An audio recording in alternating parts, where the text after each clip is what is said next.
Novel karya Syukri Muhammad Syukri. Berbatas dengan dinding belakang, ada sebuah kamar berukuran 16 meter bujur sangkar.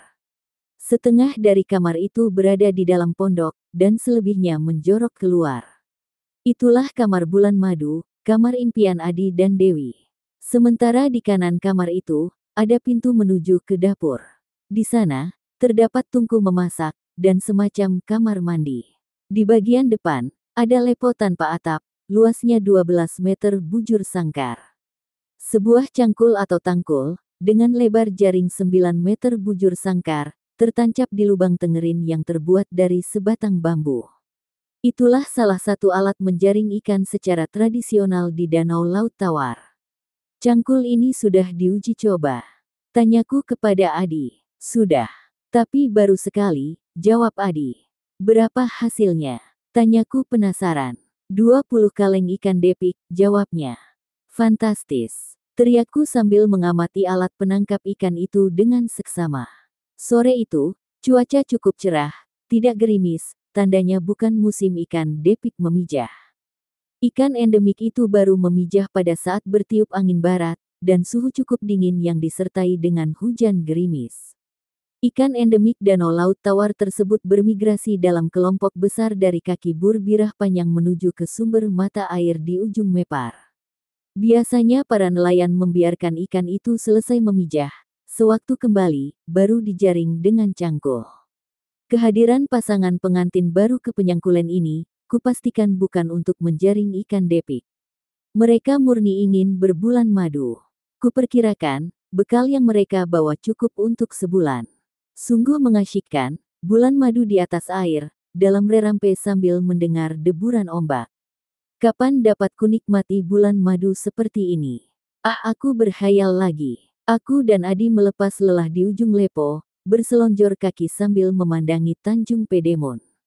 Di seberang sana, hamparan sawah mulai menguning, pertanda musim mijik akan segera tiba.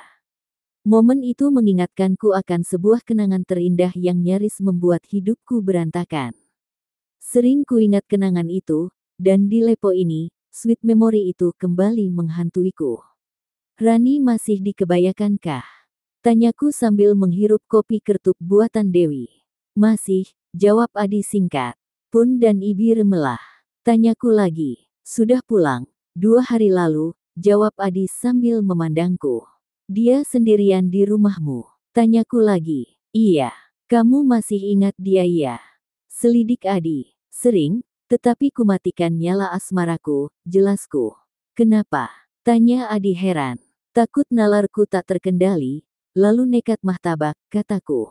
Adi mengangguk-angguk, dia sangat memaklumi. Lalu, diceritakan kondisi Rani.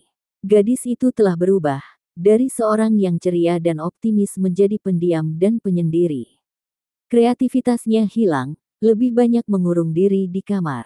Tubuhnya makin ceking, selera makannya hilang. Kurang tidur, dan ada rona hitam di bawah 2 kelopak matanya. Bibi remelah hampir setiap hari menangis, menyaksikan perubahan putrinya. Mereka sudah mengobati Rani ke beberapa orang pintar, namun hasilnya nihil.